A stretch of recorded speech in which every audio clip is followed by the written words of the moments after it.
You're listening to the BigIron Buzz. Welcome to our latest episode of the BigIron Buzz, where each week we'll bring you the latest news and trends in the ag, real estate, and used equipment markets. This podcast is brought to you by BigIron Auctions and Realty, rural America's premier online unreserved auction site, bringing you rural connections, respected values, and real deals. I'm Danny Olson, and today I'm bringing you a special episode of the BigIron Buzz. I'm excited to be here with Mark Stock and John Grooms. Hey, Danny. I'm excited to be here, too. We are sitting in the headquarters of the BigIron Company in St. Edward, Nebraska, and that's just a small little bump in the road. But it's a nice community, just like all small communities are in rural America. And a special guest we have here today is our VP of Sales, John Grooms. And John has been to St. Ed a couple different times. And, of course, he's coming from an area in Tennessee. Tell us a little bit where home is at, John. Well, thanks, Mark. My home is originally just outside of Nashville, Tennessee, in a small town called Murfreesboro. It's about 30 miles outside of Nashville, and I have kind of lived all over the place, and now I have relocated to Austin, Texas. So are you a musician?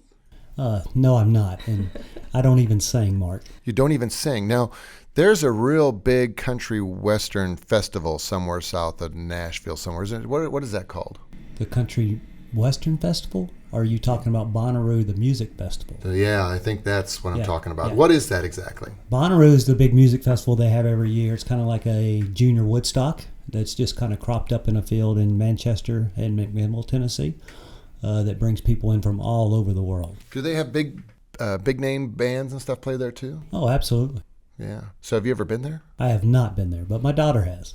Because I think we've sold some equipment. I believe that Mahindra made the UTVs that I don't think they were used in that festival, but they were demoed at other country music festivals. I think we saw those down in Houston. Do you remember that? Yes, but I don't remember exactly which festival that was. Mm-hmm. That was more for the rodeo, I believe. Yeah. So do you think they're going to have that festival this year, or has that all been postponed? I guess time will tell. Depends on how everything pans out. I think that festival is usually scheduled for October, so I don't know that it's been canceled to this date, but it's possible. So now you live in Austin, Texas, and you were brought on here in BigIron about how long ago? January the 1st, so I've now been here right at 6 months. And why don't you tell us a little bit, give us the previous 10-year run of what John Grooms' resume looked like.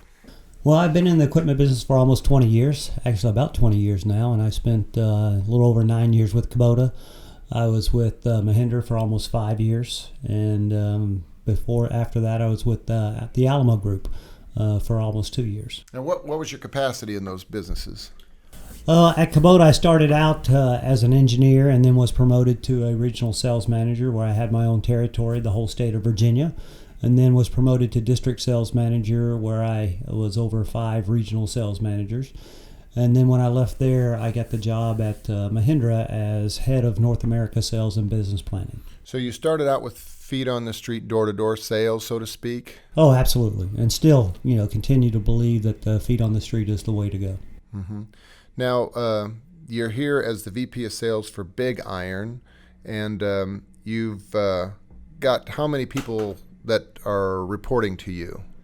Well, right now in the field we have 191 sales reps, and then we have roughly 40 district sales managers, and we have 11 regional sales managers. Okay, and you're still growing. You just filled a couple spaces. Tell us about those spaces you filled and then the ones that you're still looking to fill. Absolutely. So we just filled the Atlantic district, which is basically North Carolina all the way to Maine on the East Coast.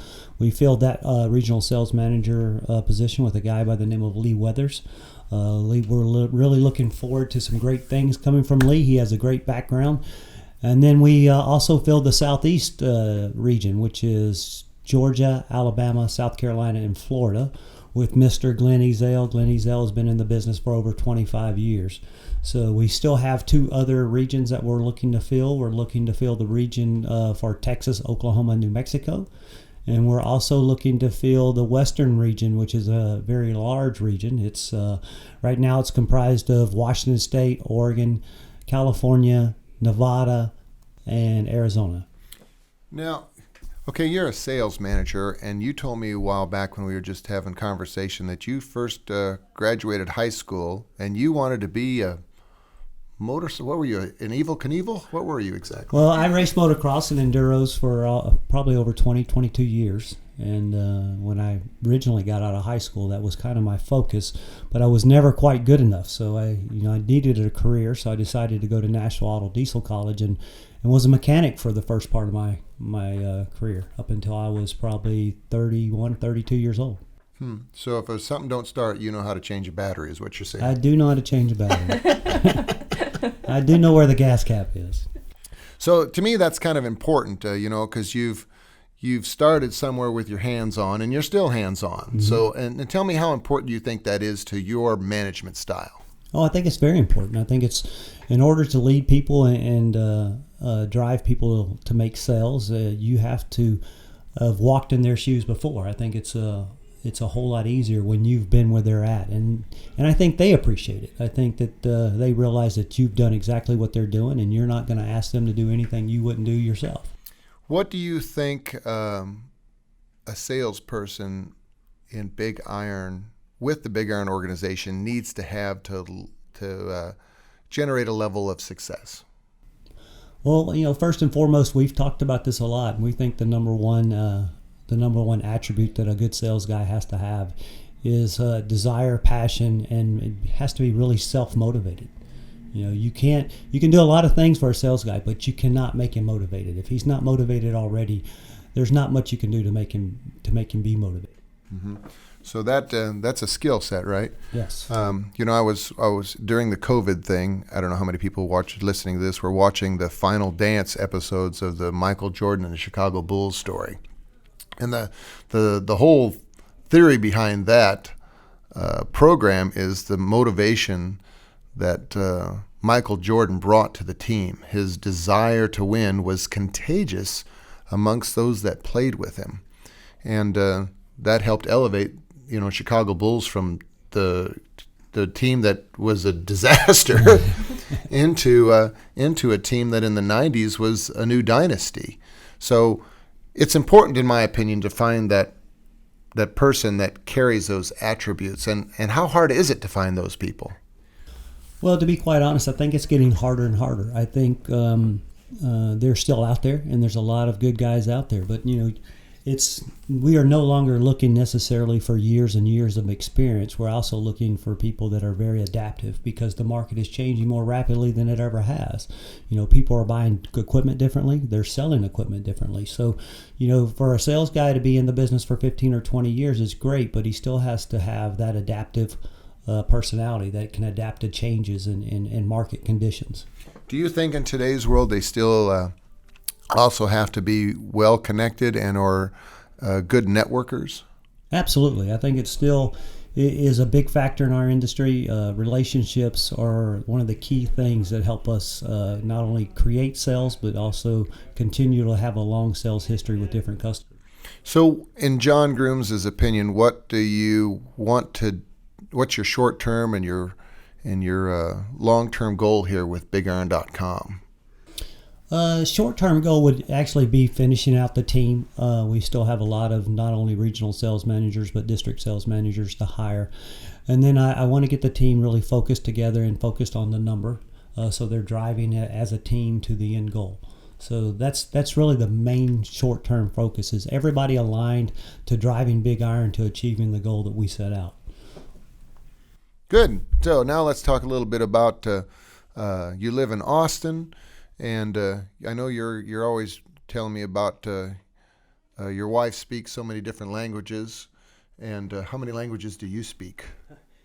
Well, if you ask my wife, I just barely speak one. Matter of fact, she doesn't even think I speak English. She tells me I speak American.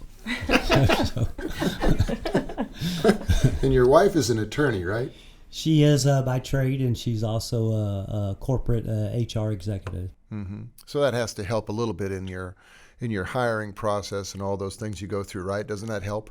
It does, and it has helped. Of course, it's hard to deal with the life at home because, I very rarely ever win an argument. Mm-hmm.